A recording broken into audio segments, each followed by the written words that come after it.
Bonjour, bienvenue au Club électrotechnique amateur. Aujourd'hui, je vais faire une expérience avec un oscillateur. Ici, j'ai dessiné un oscillateur Colpitts, qui est un oscillateur très commun.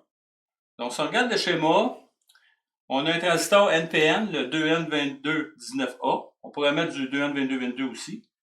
Donc, ce transistor NPN-là, avec son circuit résonant au collecteur, la bobine, deux condensateurs et un autre condensateur qui va ramener le signal à l'entrée de la base.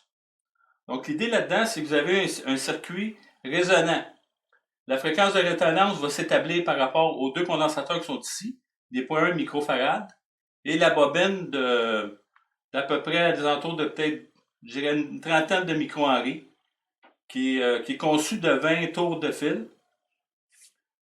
C'est fait en forme de tore. Je vais vous montrer tantôt quel genre de bobine, à quoi ça ressemble. Donc, vous avez la bobine qui est ici, une résistance de 180 ohms en série, une résistance de 1 meg, et une LED avec une résistance de 2K2.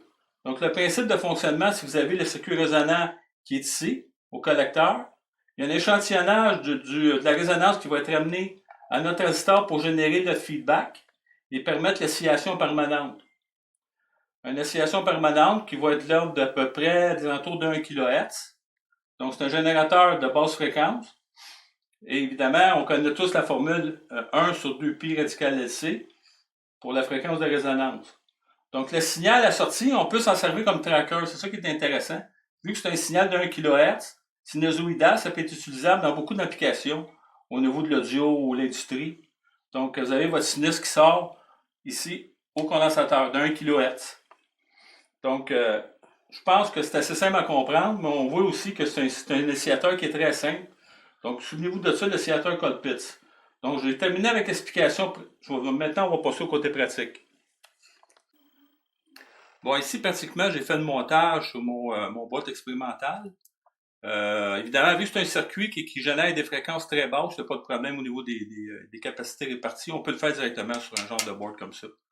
Donc, si on regarde ça, on voit que la bobine que je vous parlais d'à peu près 20 tours est ici. C'est en forme de tore, voyez-vous. C'est un du fil enroulé, des alentours d'à peu près 0,1 à 0,2 mm.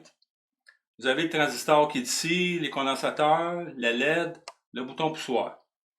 Donc, c'est alimenté par une alimentation de 24 volts. Ça pourrait fonctionner sur 12 volts aussi, là. C'est un choix.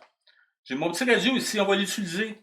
J'ai rajouté un petit bout de fil à la sortie de notre transistor au collecteur qui va nous permettre de capter le signal. Même si c'est un signal d'1 kHz, il n'y a pas de problème qu'un radio AM, on peut facilement l'entendre dans la radio si notre système fonctionne bien, si notre oscillateur est fonctionnel. Donc, si j'allume mon radio, je vais le mettre sur la bande AM. Un peu de gain.